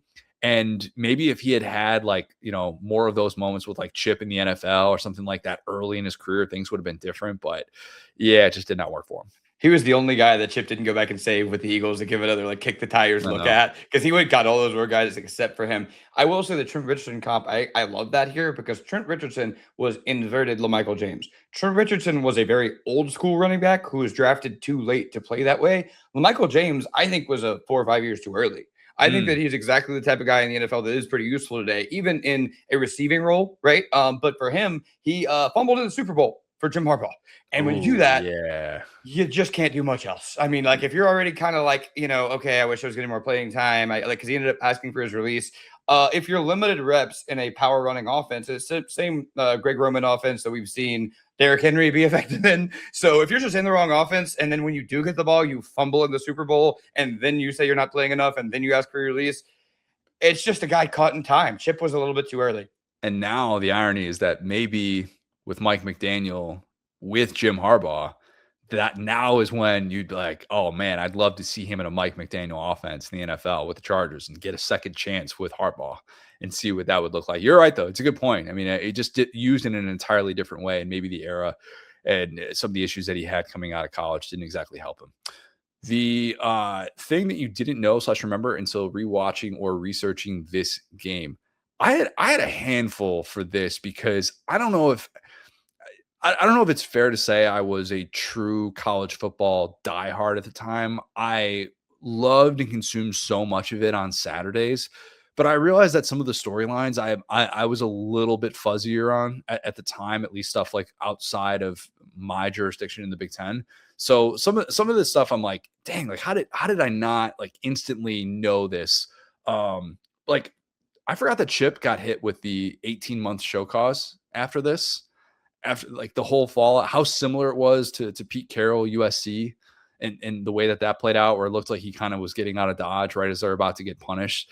And if you didn't remember, like I didn't, 2.5 years after this game, Kelly gets hit with the show cause for Oregon sending what was considered $25,000 to Willie Lyles for recruiting services, which now we're like, wait, what? That's it? Welcome back, Will Wade. Yeah, seriously, man. Gosh, it's so weird to look back on this now and knowing NIL the way that it is. But yeah, I mean, Chip at this point was already heading into year 1 with the Eagles. And, the difference between Chip's situation and Pete Carroll at USC is that Oregon's punishments were nowhere near what USC's was. Didn't have any sort of bowl game or anything like that. And then, Connor, you got to win national championships to have them vacated. That's a fair point. That is a fair point. You got to. Oh no, don't take my Pac-10 championship. Yeah, you got to win a Heisman Trophy like Reggie Bush did to have it vacated for 2 decades and then get it back when you realize, you know what, it wasn't that bad. But yeah, I just completely forgot that that's kind of how things ended at Oregon. I always just think, oh, Chip Kelly wanted to be in the NFL and he just bolted for the NFL, and that made a lot of sense. Yeah, absolutely. I actually, not that you're telling me this for the first time, but punishment was all over the place. The Jeremiah Mazzoli arrest and subsequent Ole Miss transfer, knew that he obviously transferred to Ole Miss, but kind of thought that it had happened on a different timeline for Oregon, where he was this multi-year starting quarterback at Oregon, started in the Rose Bowl, and then a few weeks after that, he basically pulled the Cam Newton, stole laptops, and got arrested for it. Chip suspended him for the season. He was going to give him a chance to be able to come back for a year after that. And then he gets popped for weed and he gets kicked off the team. Kind of an expedited transfer process to be able to get to Ole Miss. But ultimately, he gets to play right away at Ole Miss and ends up being kind of a decent player. I know they were 4-8, but their offense was actually pretty good with him. So, yeah, just completely spaced on the fact that he was very much expected to be the starting quarterback of this team. It ended up working out just fine for him. But, yeah, different team than what Chip was expecting. Connor, I would hate to be a laptop or a pound of weed in the Bush administration SEC. My goodness, what a time. What a time. And then I forgot how bad the turf was. The turf was terrible. It was so bad. Everybody was talking about it with the Super Bowl a couple of years ago. And my God, it was horrendous in this game. Everybody just slipping all over the place. I don't know how this problem existed in that building roughly a decade apart from one another, like 12 or 13 years apart, where they can't figure out the dry heat and the way that it works and how it's going to impact the playing surface or whatever. But I was losing my mind watching this. Like, how is this so bad? And it probably benefited Auburn more because of the way that Auburn, operated compared to Oregon. But just like dudes are falling all over the place. And I think it definitely made an impact on that ground game for both teams. Yeah, that's the one where you want to have the bigger guys. You want to have the all SEC offensive linemen. You want to have the stable of running backs, most of which are pretty large. And again, Cam Newton really mattered versus a Darren Thomas. Yeah, definitely. But yeah, probably a few others that I could think of here. But did you have any that came across for you? Basically how much Cam struggled in this game and how quickly that it was just it was a great game, and I think both teams played well, but it was a sloppy game. I don't think it was as many guys were getting missed. There were some overthrows by Cam. You hit on that. But just I kind of thought this was like a back and forth game, but the actual hijinks of Oregon using a ref pick to convert a 4th down and then getting a 2-point conversion. Well, let me start with the Casey Matthews fumble on Cam, which is crazy. Again, would be a statue in Eugene if things went differently. So you go there, you go the ref pick, which is an all-time veteran move. Can't even really hate that. And then, okay, we get the 2-point conversion. Our guy Mail is locked in, the receiver there. And then to have it just go all the way south on what was the freakiest play in a really freaky day. I just kind of remember that Auburn was kind of collapsing. Didn't remember how many things went Oregon's way before that. And maybe it was a little bit of a ball don't lie moment at that point. Kind of was. And it leads us to our all-important, highly scrutinized play. When the losing team blew it, Will, the Michael Dyer run seen around the world. Let's remember that to this point, as you mentioned, Auburn's offense was kind of stuck, and it really was. Cam had the fumble on the previous possession on just this textbook poke from Casey Matthews, and I struggled to say anything nice about the Matthews family, but nonetheless, it was a really nice play in that spot. And then Auburn gets a really, really raw deal on the ref pick when Zach Etheridge gets screened by the umpire on 4th down. And it's almost one of those plays that now it's the seal off in college basketball, how everybody uses that to be able to get a cheap bucket. Use your center to kind of make it look like he's boxing out before the play started. And some guys are really good at just doing that seal off. Florida does it really well. It's one of those things that you're just like, how did this happen in real time? And Herbie kind of calls it out on the broadcast as it's happening. And it's this huge play for Oregon, obviously, because you get the conversion and then you get that 2-point conversion that we brought up with Jeff Mail. And at that point, it's 19-19. And I think, maybe you'll disagree with this, I thought Auburn's defense was gassed at this point. I thought if Auburn was going to have to go back onto the field immediately, or if Auburn was going to have to punt on this possession, that I thought Auburn was going to lose the game. Because even if they only had a minute, you got to remember, this is the fastest scoring offense in college football. Their average touchdown drive was less than 2 minutes. Much to the dismay of Brent as he's watching his money go up in smoke. This team could score so quickly. So even if they only got 30 seconds left or 40 seconds left, I just thought an Auburn punt was going to be an Auburn loss in this game. So as Auburn is trying to just get something going on offense, it's 1st and 10. Auburn's on their own 40. 2:07 to play. No 2-minute warning. And it's this home run by Michael Dyer. It's a 5-yard gain. In real time, you're just like, oh, 5-yard gain. All right, kind of keep the chains moving, whatever. Dyer gets up immediately and looks around as if he's saying, wait a minute, I'm live, right? I'm good. He looks to the Auburn sideline And then he looks to Darvin Adams, who didn't see this play unfold because he's blocking a few yards ahead. And it's almost like Adams says, wait a minute, you're not down? Let's go. Let's go. Just keep Love running. a homie who's just always on your side. Has no idea. He could have been 2 Ds down. He's like, brother, take off. We got this. I don't want to say that Adams is like your buddy at the bar who boots and rallies and then just continues to have an epic night, but he's kind of like that night. Adams has this awareness to start blocking again. And it's massive because he clears out the right side for Dyer. When all of this frenzy is happening, and Oregon's like, wait a minute, wait, what? And guys are kind of running, kind of not. And it's total confusion on the Oregon side. And this play, you have to actually give credit to the officials. Right after it looked like they took one away from Auburn with the pick on 4th down, they make a really smart move not to blow this play dead. Because if they blow this play dead, it's not like you can retroactively give him those extra yards, those extra 32 yards on that play.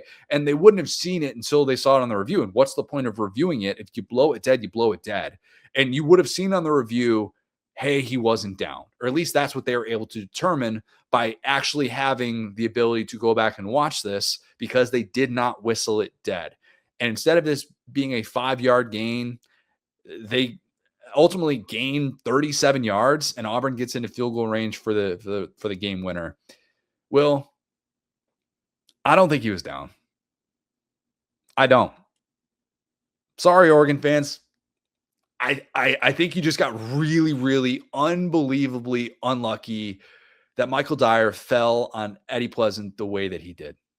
Maybe Eddie Pleasant being a chungus helped him out. Maybe if he falls on Cliff Harris, he's down. Maybe. I was too focused on him absorbing the hit and not on what he was laying on. He had that extra couple biscuits in there, and that kept him up. No, but I agree with you, man. Like, and this is one where, and we'll get to this later, but like the sliding doors are almost less interesting in after the game, but within the context of the game, there's a bunch that happened. I actually am going to go quick side tangent. You could make a case that Oregon having that turnover on downs from the 1-yard line really, really cooked them. Because to your point, I believe Auburn's defense was gassed. They needed to punch it in there. When you get 4 shots with that offense, with those running backs, with whoever you got, True. Our guy Mayo who caught a 2-point conversion, you have to get the ball in there. Cam also blew a 4th and goal situation, so 1-1, but obviously it doesn't mean they have to blow theirs. I'm right there with you. Oregon actually had way more chances in this game than I kind of remember, so my takeaway was like, oh, this crazy, unfortunate thing happened to Oregon. In reality, they had a ton go their way, and then when it was kind of up to them, kind of an uncreative couple of runs up the middle, and that's why they were even in the position to start off with. It's a good point. It is a good point. If they are able to convert on that, I mean, they had it.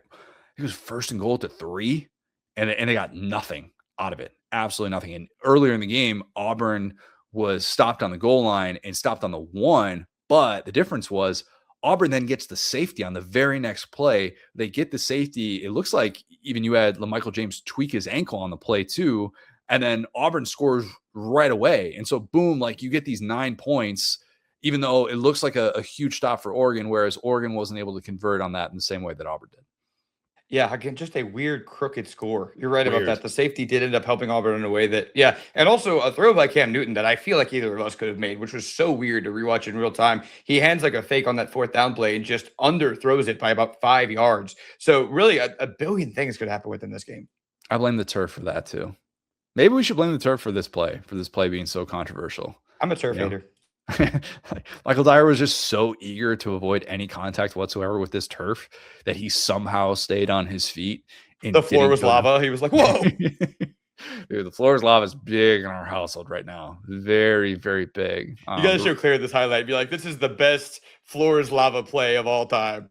He didn't go down, Daddy. He didn't go down. Maybe that's how you're going to be a long snapper, Claire. You got to keep it low, center of gravity, but never the knees. Unbelievable body control. I do feel bad for Eddie Pleasant, though, because, he is so synonymous with this play. He also, easy to forget, Michael Dyer basically drags him into the end zone after this play, too. And he then tries the B button again on the same guy, and it doesn't work. That was so disrespectful. Like, well, it worked one time. Maybe I'm not down. Man, it's almost better for Eddie Pleasant, too, that Dyer didn't get into the end zone on that play, where in an Oregon safety comes over the top and prevents him from getting this touchdown with 10 seconds left, that would have been just double kill for Eddie Pleasant. Not that it looked great to begin with, but still, this play sets up Auburn well. And then they get the field goal from Wes Byram to walk off and win it after a very brief kind of controversy in the Auburn sideline where it looked like Gus was saying, let Cam run it in. We have Cam freaking Newton.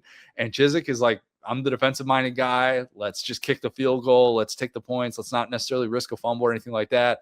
And then they end up doing the thing where they call the timeout, or they run the sneak with Cam on the goal line. And I think they really wanted to get in, but then they're able to wind the clock down and do the thing that Kentucky didn't do with the Bluegrass Miracle, and they're able to make sure that the kick is going to be the final play. And after a game like that, you need to make sure that the kick is the final play of regulation.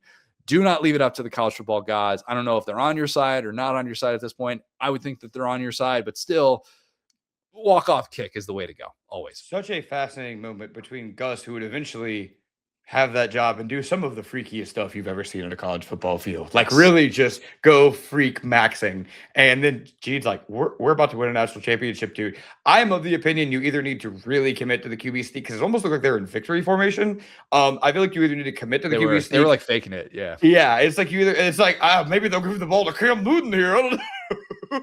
The defense is like, hey. But that being said, I feel like you either got to commit to the QB sneak or line it up where your kicker wants it. They kind of did neither. It ended up being a very easy kick, but something you never trust college kickers. So felt like they kind of got stuck in no man's land there with both of their coaches screaming at each other like, we can't believe we're here right now.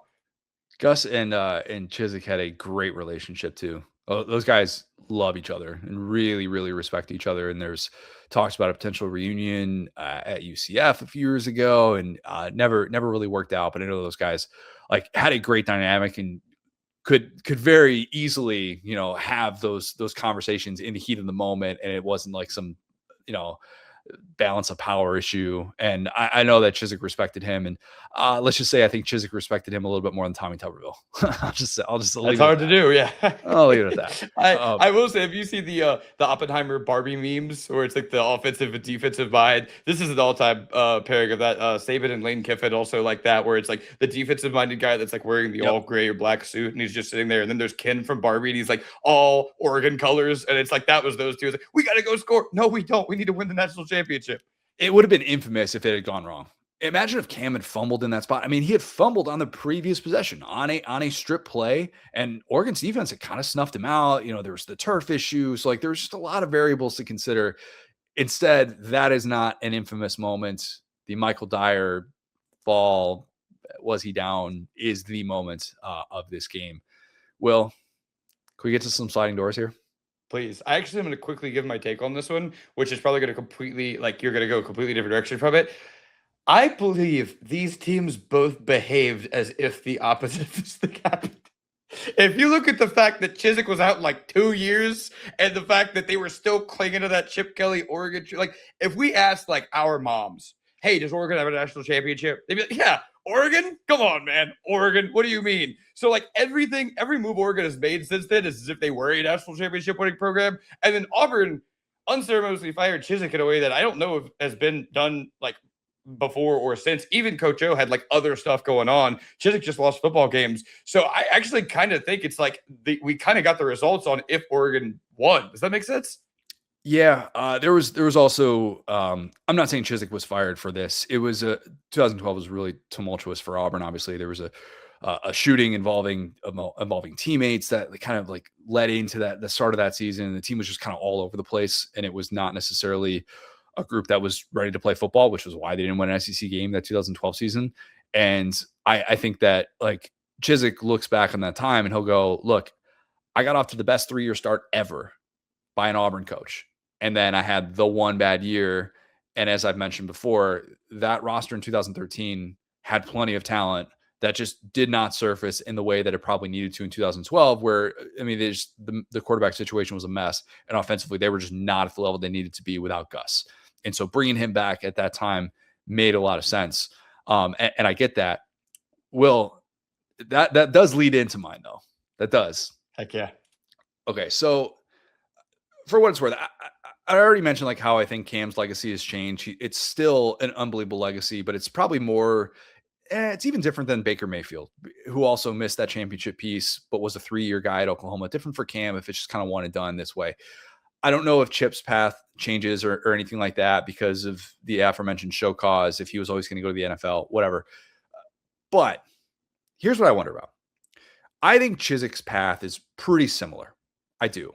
And I'm not sure that he would have been suddenly fired after 2011 if, it was a year removed from a runner-up season. It's like, I'm not saying that would have expedited that process. It's hard to be more expedited than 2 years after winning a national championship. Like, it's crazy, I bet, for him to think, oh, in the year 2011, I was crowned a national champion. In the year 2012, I was fired. Like, that is technically the way that it works. But the question I have, does Gus replace Chizik if not for this game? Because that offense the next year, people always forget this about the 2011 Auburn team. The offense regressed by 16 points. And it was kind of a role reversal with what they were doing. And it was still Gus's offense. And obviously, you knew it was going to change without Cam. He was one of one. But if Gus had this close but no cigar offensive game plan in the title game, an offensive game plan that I think for a good chunk of the game kind of came up short, and it felt like Oregon had their number and they weren't able to do the things that they were doing during the regular season. And maybe if this is questioned more in the offseason, perhaps it doesn't make him such a lock to be the guy after the 2012 season. Because who else interviewed for that job at Auburn after Chizik was fired in 2012? Will, do you remember? I can't say I do. Kirby Smart. But Gus gets it. And Gus gets that job and edges out Kirby Smart, who at the time is coming off of, or in the midst of, I should say, 3 of 4 titles as the defensive coordinator at Bama. And would there have been some people in that building who would have thought twice about Gus and said, yes, we would love to get back to where we were in 2010, but maybe people have kind of figured that out. If there wasn't this universal feeling with Gus, then is Kirby Smart the answer for Auburn after the 2012 season? That is a wild sliding doors in the history of SEC football. The SEC teams that almost hired Kirby Smart, and that's one for me where he's Carolina. he's such a good fit at Georgia. I think that's hard, to take the man out of the program that is a perfect fit for him. And that's why I hit that on the front end. I think we kind of perfectly, got that together where it's like, hey, I don't think he gets fired after 2011. He literally got fired as quickly as he could have after this championship, which is what makes this one so weird. I don't think there will ever be a case of that again, because it's like, yeah, even Coach O again got more chances. Like an 8-5 season is not bad at that point in time for Auburn. Like, again, they were a proud program, but they had just been there. 8-5 season, not really getting anybody fired after a national championship appearance. Right. And so, yeah, I think that ultimately, and you hit on this at the top, the comeback game, I think, is enough to get Gus that job. Fair. Because let's say you remove the Oregon game. Well, there's clearly one, and we asked, which one was a bigger deal. I think that in the hearts and minds of Auburn, that was the day where this team really, really, really became maybe the favorite Auburn team ever, even if they don't win a championship. Again, nobody remembers the late 1950s, right? Like LSU's got one in there too. Don't really talk about it outside of Billy Cannon. And so I think that him having that folklorish vibe to him probably still exists with just the comeback. I think it's fair. Yeah. He probably still gets the job. But as we know with Auburn, man, you never know with Auburn. That's a good point. As we know with Auburn, you just never know. Just one little thing. And that's the thing. With them hiring Gus, you can unequivocally say it was the right move because they're right back there a couple years later. And you could almost say, nobody but him could do that. So maybe hiring Kirby maybe is a little bit too early in his career. Maybe he does like a Will Muschamp. It was a little bit too early in his career. And so again, him getting to Georgia, the reason why he waited, didn't go to South Carolina, did all that stuff, is that he was waiting for the perfect job to not have to kind of figure it out in this weird situation. So yeah, I think that's super interesting. That's a one sliding door that doesn't involve Chad Morris. Credit to us. We gotta just have a little bell for every time we slander Chad Morris. He deserves it every time. We could do it every day and it wouldn't be enough. 366. And then Chad Morris doesn't end up at Arkansas. Okay. Any others for that? Or do we want to close out here with the player image we'll always remember when thinking of this game? Before I forget, I'm gonna go back. I actually missed one earlier. I was talking about Cliff Harris. I said I had a second quote from him. He fit into my NFL guys that should have panned out. Now, Cliff Harris's career started and ended with a quote. The first quote was, "Here to shut it down." The last quote was when he got pulled over doing 118 miles an hour and tested positive for smoking way too much weed, or the car reeked of weed. And the officer said, "Cliff Harris, where did all the weed go?" And he said, "Officer, we smoked it all."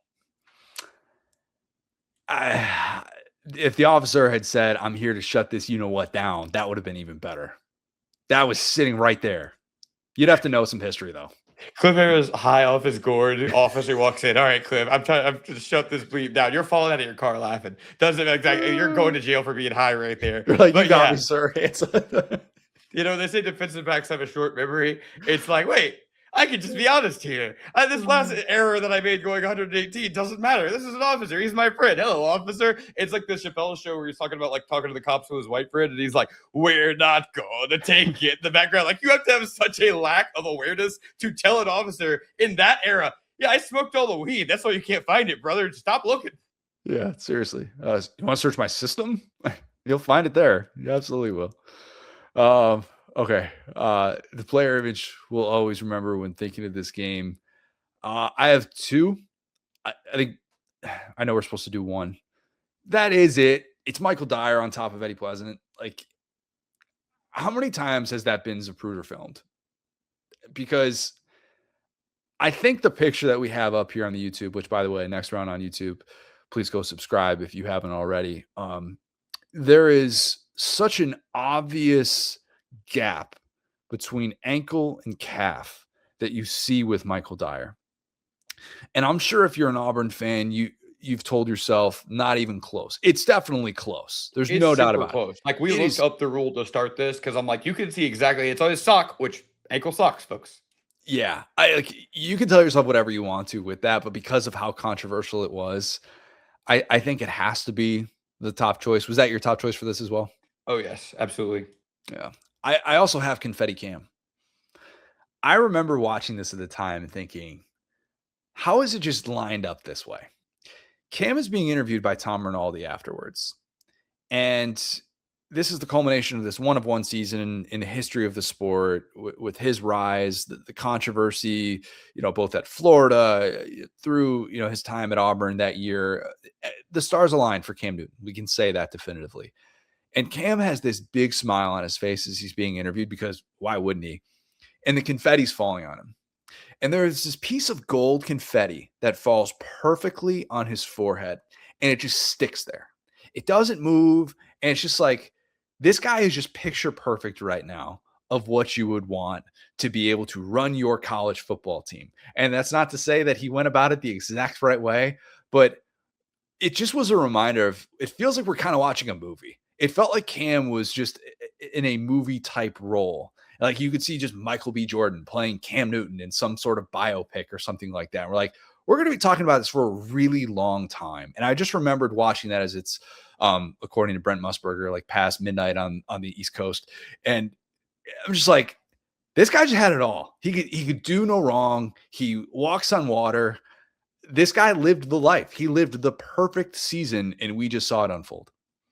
Yeah, I mean, it kind of goes to show why Cam had a little bit extra dip on his chip in all areas of his life, right? And again, I'm a guy who's always loved him. We go, "Oh, Cam, your hair is crazy. It's coming out of your hat. Oh, Cam, you type in hieroglyphics." It's like he's kind of the one guy where he just kept betting on himself and it just kept working out to where when you're given that level of ability and you watch the Cam back and you watch all this stuff happen, you go number one overall, despite Brent Musburger thinking they should take fairly for some reason. All this stuff kind of is put against you, some of it by yourself. You're able to overcome it every single time. It kind of puts you into that psyche, right? And I will say too, this was the beginning of the end of truly authentic moments like this. I think that Kevin Garnett screaming "everything is possible" was a great moment at the time. Anything is possible. Anything is possible. Sorry, anything is possible. That was a great moment at the time, and I think it was legitimate. But I think that so many people have tried to chase that moment since then because of Jason reality. Tatum. And so, yeah, that was so corny, dude. Ugh. Every championship now, somebody's got their little little slogan. They like pop it on a flashcard. And that's why you eat Frosted Flakes. And it's like, no, dude, like Cam was literally just overcome by emotion. I started to say this will never happen again. And then I, of course, remembered that Fernando Mendoza has this exact thing with the picture of him stomping on that guy that actually hurt him the year before on 4th and 5, where he lunged into the end zone. He actually has a moment of pure badass, like not scripted moment. But outside of that, yeah, it's like, it's so hard to recreate these things now that everyone's aware that they always have a camera on them. Always. Yeah, this is kind of sort of pre-Twitter. It's this Twitter's is a Twitter. thing. I mean, this was like when celebrities were like posting feed on Twitter and nobody cared. Yeah, this is really early YouTube, to where yes, YouTube is still a thing, but not nearly as prevalent. And I'm not going to say it's a time of monoculture, because social media did exist at the time. Facebook was still very big, obviously, but this does feel like a certain time of innocence.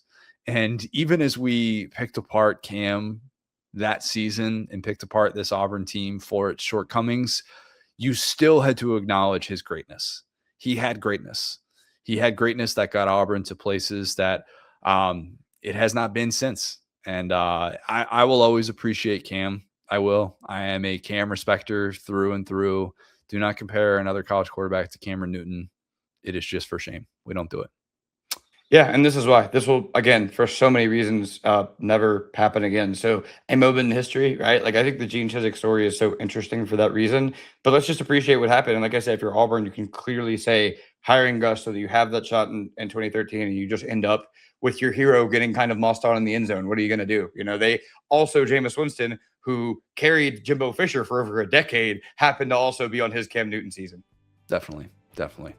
All right, we are TBD on our next It Just Meant More. There are a few games that we've thrown out there. At some point, we're doing Game of the Century. We will be doing LSU and Bama 2011. We will get there at some point. Maybe next week, maybe it'll be a little bit later, but TBD on all of that. If you have not subscribed to the OG Kickoff, please do so wherever you get your podcasts. We are different on YouTube now because we are going to be under the Next Round YouTube channel, but we are still going to be posting shorts and still going to have content on the OG Kickoff on YouTube. Please email us. Were you at this game? Did you celebrate this season in a unique way? Were you one of those people that just rolled Toomer's Corner within like 5 seconds of this game ending? Email us. Dude, the Toomer's Corner shot made me so sad, man. That was cool. That was cool. Because of what happens. Yes. Yeah. Talking about like as a kid, what college football looked like to me, that was like kind of the last time before, you know, I killed those trees, Paul. Yeah. Maybe we need to do, and it just meant more just for that alone. Oh boy. But yes, please email us, the OG Kickoff at gmail.com. Thanks, guys. Talk soon.